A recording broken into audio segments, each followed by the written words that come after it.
एक बार की बात है। एक साधु एक मंदिर में रहता था। वह नगर में जाकर भिक्षा मांगता था और इस प्रकार अपना जीवन यापन करता था। प्रतिदिन जब साधु भोजन कर चुकता तो बचा हुआ भोजन अपने भिक्षा के कटोरे में रखकर एक पेड़ पर लटका देता। इसके पश्चात वह सो जाता। सुबह वह यह भोजन मजदूरों को दे देता, जो बदले में उसके रहने के स्थान की सफाई कर देते थे। एक दिन एक चूहे ने लटका हुआ भिक्षा का कटोरा देखा। साधु से बेपरवाह उसने ऊंची छलांग लगाई और कटोरे तक बिना किसी कठिनाई के पहुंच गया। वह थोड़ा भोजन अपने घर ले गया। इस प्रकार वह प्रत्येक रात को भोजन का आनंद लेने लगा। जब साधु को पता लगा कि उसका भोजन चोरी हो रहा है, तो उसने कटोरा और ऊंचा लटकाना आरंभ कर दिया। फिर भी जैसे ही वह सो जाता, किसी प्रकार चूहा पहले की भांति भिक्षा के कटोरे तक पहुंचने में सफल हो जाता और अपनी वही हरकत करता। अंत में साधु ने चूहे की शरारत पर विराम लगाने की एक योजना बनाई। जब वह जाग रहा होता तो वह अपनी भिक्षा के कटोरे को फटे बांस की छड़ी से बजाता रहता, जिससे चूहा डरकर भाग जाए। किंतु जब चूहे को लगता कि साधु सो गया है, वह पहले की भांति भोजन तक पहुंचने का प्रयास करता। तब साधु जाग जाता और पुनः कटोरे को छड़ी से बजाने लगता। चूहा पूरी तेजी से दौड़ जाता, किंतु थोड़ी देर बाद फिर आ जाता।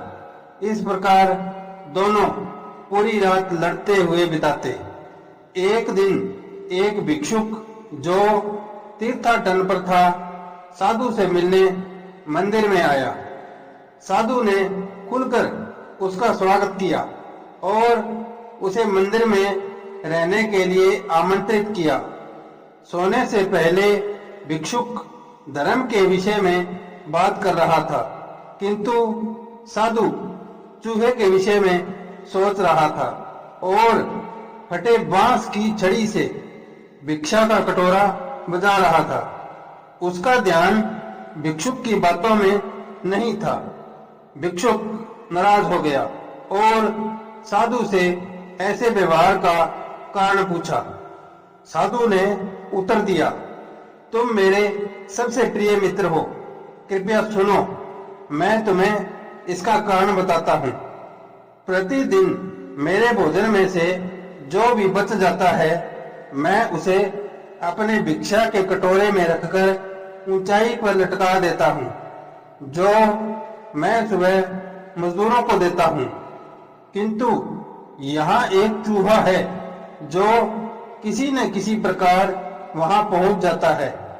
वह उसमें से कुछ भोजन ले जाता है। परिणाम स्वरूप सुबह मजदूरों के लिए पर्याप्त भोजन नहीं होता और वो इस स्थान की सफाई करने से मना कर देते हैं। क्या आप जानते हैं कि वह चूहा कहाँ रहता है? भिक्षुक ने शांतिपूर्वक पूछा। नहीं, मैं नहीं जानता, साधु ने उत्तर दिया। अच्छा, भिक्षुक बोला, यह चूहा जहाँ कहीं भी रहता होगा, उसने अवश्य ही बहुत सा भोजन एकत्र कर रखा होगा और वही उसे उत्कर्ष की अनुभूति करवाता है और ऊंची छलांग लगाने हेतु ऊर्जा प्रदान करता है। वह आगे बोला, क्या आपके पास एक खुरपी है? हाँ, साधु ने उत्तर दिया। फिर ठीक है, भिक्षुक ने कहा, मेरे पास कल के लिए एक योजना है, अब सो जाओ। अगले दिन सुबह जल्दी उठकर साधु और भिक्षुक दोनों ने चूहे के पैरों के चिन्हों का पीछा किया। उन्होंने उसका बिल ढूंढकर उसका भोजन का भंडार खोद डाला और वहां से सब कुछ लेकर चले गए। चूहा उस समय वहां नहीं था।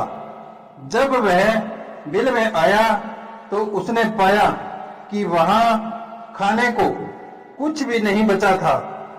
उस रात जब साधु अपना कटोरा बजाने लगा तो भिक्षुक मुस्कुराया और बोला, मेरे मित्र, चिंता मत करो।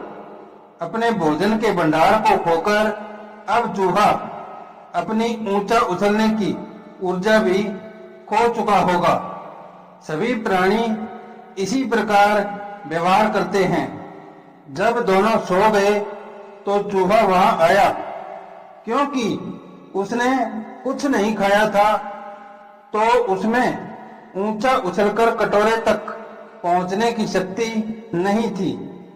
उसने बहुत प्रयास किया किंतु उस तक नहीं पहुंच सका और भूमि पर गिर गया। वह इतना निराश हो गया कि उसने साधु के स्थान पर आना ही छोड़ दिया और कहीं चला गया।